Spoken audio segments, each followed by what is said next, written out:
Évitez les excès, les enseignements de Sénèque sur le contrôle de soi. Imaginez une vie où chaque décision, chaque émotion, chaque action est guidée par une clarté intérieure, une force qui vous permet de naviguer dans le chaos du monde sans perdre votre équilibre.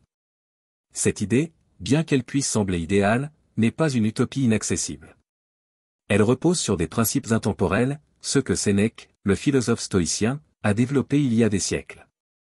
Dans un monde saturé de distractions, d'impulsions et de pression, ces enseignements sur le contrôle de soi résonnent avec une pertinence saisissante. Ils ne sont pas seulement des mots anciens gravés dans des textes poussiéreux, mais des outils pratiques pour transformer notre quotidien, apaiser nos esprits et vivre avec intention. Cet article explore comment les idées de Sénèque peuvent nous aider à éviter les excès, à cultiver une discipline intérieure et à trouver une sérénité durable face aux tempêtes de la vie. Sénèque, figure centrale du stoïcisme, n'était pas un ermite détaché du monde, méditant dans une grotte isolée. C'était un homme immergé dans les complexités de la Rome antique, confronté aux intrigues politiques, aux richesses, aux trahisons et aux tentations. Conseiller de l'empereur Néron, il vivait dans un environnement où l'excès était la norme, banquets somptueux, lutte de pouvoir, désirs effrénés. Pourtant, il prônait une vie de modération, non pas par privation, mais par choix conscient. Pour lui, le contrôle de soi n'était pas une contrainte, mais une libération. Il ne s'agissait pas de réprimer ses désirs, mais de les comprendre, de les canaliser, de les aligner avec la raison. Cette vision, loin d'être austère, est une invitation à vivre pleinement, mais avec sagesse. Le point de départ de la philosophie de Sénèque est une idée simple, nous ne contrôlons pas tout ce qui nous arrive, mais nous contrôlons la manière dont nous y réagissons. Les excès, qu'ils soient émotionnels, matériels ou comportementaux, naissent souvent d'une perte de cette maîtrise. Prenez la colère, par exemple. Combien de fois avons-nous laissé une remarque, un contretemps ou une frustration nous faire perdre pied? Sénèque voyait la colère comme une tempête intérieure, une force qui, si elle n'est pas domptée, nous entraîne dans des actions regrettables. Il ne disait pas de ne jamais ressentir de colère, ce serait nier notre humanité, mais d'apprendre à l'observer, à la questionner, à ne pas lui céder le gouvernail de notre esprit. Il proposait une pause, un moment de recul pour se demander, cette émotion mérite-t-elle de prendre le contrôle? Cette idée peut sembler évidente, mais combien de fois l'appliquons-nous réellement dans le feu de l'action? Cette pause, cette respiration mentale, est au cœur du contrôle de soi. Elle nous permet de briser le cycle des réactions impulsives. Sénèque utilisait souvent des métaphores pour illustrer ses idées. Il comparait l'esprit à un général commandant une armée, si le général se laisse emporter par la panique ou l'euphorie, l'armée entière sombre dans le chaos. De la même manière, si nous laissons nos émotions ou nos désirs dicter nos actions sans réflexion, nous perdons notre cap. Le contrôle de soi, dans ce sens, est un acte de stratégie. Il s'agit de rester le commandant de son propre esprit, même lorsque les circonstances extérieures sont tumultueuses. Mais comment cultiver cette discipline? Sénèque ne se contentait pas de théories abstraites. Il proposait des pratiques concrètes, des exercices pour entraîner l'esprit comme on entraîne un muscle. L'un de ses conseils les plus puissants était de s'imaginer confronté à des situations difficiles avant qu'elles n'arrivent. Cette pratique, qu'il appelait préméditatio malorum, consistait à visualiser les épreuves possibles, une perte, une humiliation, un échec pour s'y préparer mentalement. Non pas pour sombrer dans le pessimisme, mais pour désamorcer la peur et l'anxiété. En imaginant le pire, nous réalisons que nous pouvons y faire face. Cette anticipation réduit l'impact des événements lorsqu'ils surviennent, car nous avons déjà parcouru le chemin émotionnel.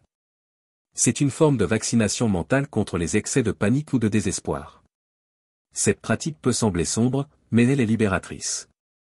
Elle nous rappelle que la plupart de nos tourments viennent non pas des événements eux-mêmes, mais de la manière dont nous les percevons. Prenons un exemple moderne, imaginez que vous attendez une promotion importante.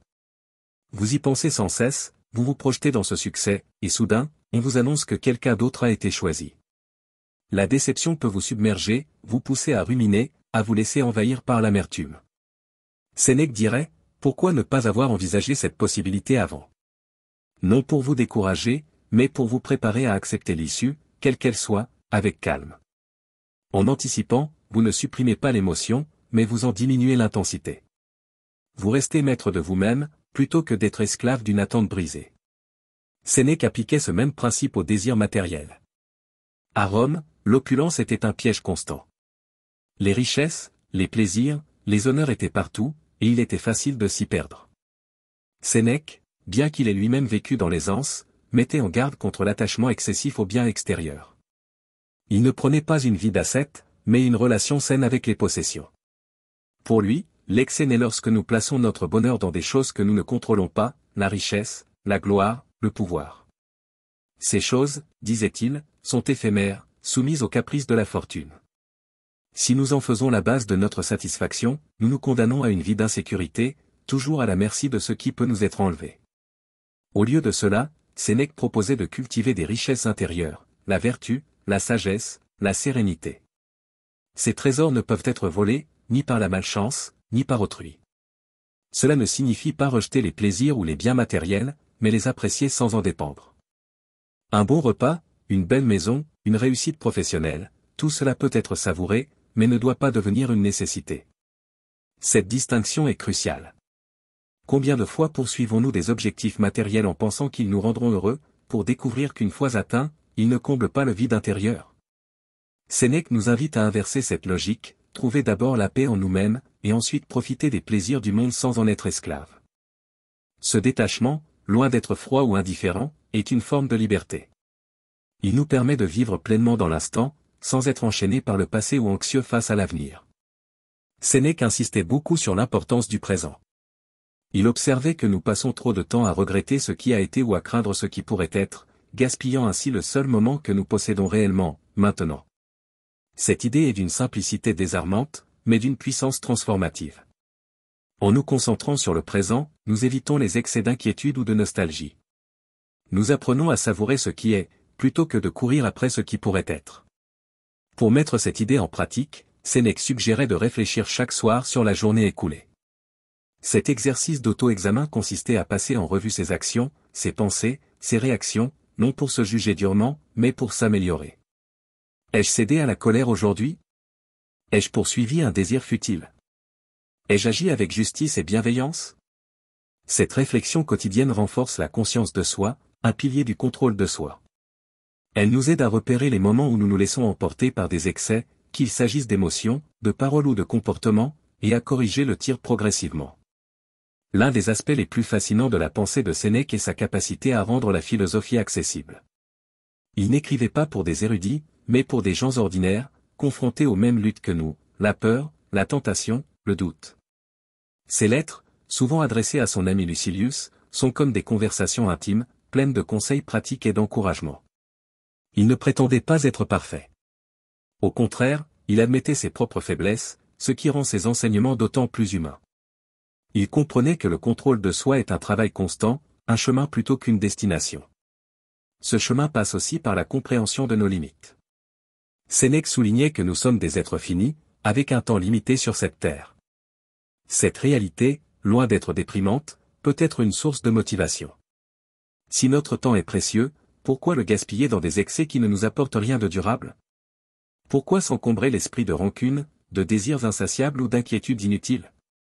En gardant à l'esprit la brièveté de la vie, nous sommes incités à vivre avec plus d'intention, à faire des choix qui reflètent nos valeurs les plus profondes. Sénèque croyait aussi fermement en la puissance de l'exemple. Il admirait les figures stoïciennes comme Caton ou Socrate, non pas parce qu'ils étaient parfaits, mais parce qu'ils incarnaient la résilience face à l'adversité. Nous pouvons tirer une leçon similaire de ceux qui nous entourent. Qui, dans votre vie, incarne le contrôle de soi? Peut-être un ami qui reste calme sous pression, un collègue qui gère les critiques avec grâce, ou même une figure publique dont la discipline vous inspire.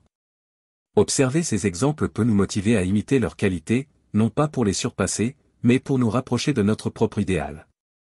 Un autre aspect clé des enseignements de Sénèque est l'idée que le contrôle de soi ne se développe pas dans l'isolement, mais dans l'interaction avec le monde. Vivre parmi les autres, avec leurs défauts, leurs provocations, leurs différences, est le véritable terrain d'entraînement de la discipline intérieure. Il est facile d'être stoïque seul dans une pièce, le défi est de rester maître de soi face à une injustice, une insulte ou une tentation.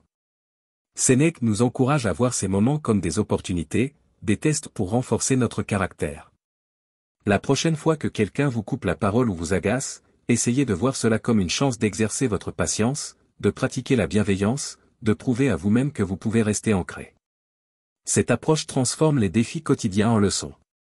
Chaque frustration, chaque échec devient une occasion d'apprendre. Cela ne signifie pas que c'est facile. Le contrôle de soi demande de l'effort, de la répétition, de la persévérance. Sénèque le savait, et c'est pourquoi il insistait sur la constance. Il comparait la philosophie à un médecin qui soigne l'âme, on ne guérit pas en prenant une dose unique, mais en suivant un traitement régulier. Lire ses textes, réfléchir à ses idées, pratiquer ses exercices, c'est comme aller à la salle de sport pour l'esprit. Avec le temps, les efforts portent leurs fruits, les réactions impulsives deviennent moins fréquentes, les émotions moins envahissantes, les décisions plus alignées avec nos valeurs. Sénèque avait aussi une vision profondément humaniste. Il croyait que le contrôle de soi n'était pas seulement pour notre propre bien, mais pour celui des autres. En maîtrisant nos excès, nous devenons de meilleurs amis, partenaires, collègues. Nous cessons de projeter nos frustrations sur ceux qui nous entourent. Nous apprenons à écouter, à comprendre, à agir avec justice. Cette dimension sociale du stoïcisme est souvent sous-estimée. Pour Sénèque, vivre selon la raison, c'est aussi contribuer à un monde plus harmonieux, où les conflits naissent moins de l'ego et plus de malentendus solubles. Il est intéressant de noter que Sénèque ne voyait pas le contrôle de soi comme une fin en soi, mais comme un moyen d'atteindre ce qu'il appelait la tranquillità, une paix intérieure durable. Cette sérénité n'est pas l'absence de problèmes car ceux-ci sont inévitables mais la capacité à rester stable au milieu d'eux. C'est une idée puissante, surtout dans un monde où nous sommes constamment bombardés par des stimuli, notifications, pression sociale, attentes irréalistes. Apprendre à dire non aux excès, qu'il s'agisse de consommer, de réagir ou de s'inquiéter, c'est ouvrir la porte à une vie plus centrée, plus authentique. En pratique, cela peut prendre des formes très concrètes. Par exemple, dans un monde obsédé par la productivité, il est facile de tomber dans l'excès de travail, de se surmener jusqu'à l'épuisement. Sénèque nous inviterait à réfléchir, est-ce que chaque tâche que j'entreprends est vraiment nécessaire? Est-ce que je cours après des objectifs qui en valent la peine, ou suis-je pris dans une spirale d'activité sans fin? Prendre le temps de poser ces questions, de prioriser, de se recentrer, c'est appliquer le contrôle de soi dans un contexte moderne. De la même manière, face à la surabondance d'informations, il nous encouragerait à filtrer, à choisir ce qui mérite notre attention, à ne pas nous laisser submerger par le bruit du monde. Sénèque nous rappelle aussi l'importance de la gratitude. En nous concentrant sur ce que nous avons, plutôt que sur ce qui nous manque, nous désamorçons l'envie et l'insatisfaction, deux sources majeures d'excès. Prenez un moment pour penser à ce qui fonctionne dans votre vie, un proche qui vous soutient, un moment de joie simple, une petite victoire personnelle. Ces choses, bien que modestes, sont des ancres qui nous ramènent à l'essentiel. Elles nous aident à résister à la tentation de toujours vouloir plus, de toujours courir après l'inatteignable. Un autre enseignement précieux de Sénèque est sa vision du temps. Il considérait que le temps est notre bien le plus précieux, plus encore que l'argent ou les possessions. Les excès, qu'il s'agisse de procrastination, de distraction ou de préoccupations futiles, sont des voleurs de temps. En apprenant à gérer notre attention, à nous concentrer sur ce qui compte vraiment, nous reprenons le contrôle de cette ressource limitée. Cela peut signifier dire non à des engagements inutiles, limiter le temps passé sur les écrans, ou simplement prendre une pause pour réfléchir à ce que nous voulons vraiment accomplir. Ce qui rend les idées de Sénèque si pertinentes aujourd'hui, c'est leur universalité. Peu importe qui vous êtes, où vous vivez, ou quelles sont vos circonstances, les défis du contrôle de soi sont les mêmes. Nous sommes tous confrontés à des désirs, des peurs, des frustrations. Nous sommes tous tentés par les excès, qu'il s'agisse de trop manger, de trop dépenser, de trop s'inquiéter. Sénèque ne nous demande pas de devenir des saints, mais de faire un pas chaque jour vers une version plus sage, plus équilibrée de nous-mêmes. Chaque petit effort compte. Chaque moment où nous choisissons la raison plutôt que l'impulsion est une victoire. En fin de compte, les enseignements de Sénèque nous rappellent que le contrôle de soi est une forme d'amour-propre. C'est se respecter assez pour ne pas se laisser dominer par les caprices du moment. C'est choisir de vivre selon ses propres termes, plutôt que d'être ballotté par les vagues des circonstances. C'est un chemin exigeant, mais gratifiant, qui mène à une vie plus riche, plus consciente, plus libre. Alors, la prochaine fois que vous vous sentez submergé, que vous êtes tenté de céder à un excès, rappelez-vous les mots de Sénèque, vous êtes le maître de votre esprit. Prenez une respiration, recentrez-vous, et choisissez la voie de la sagesse.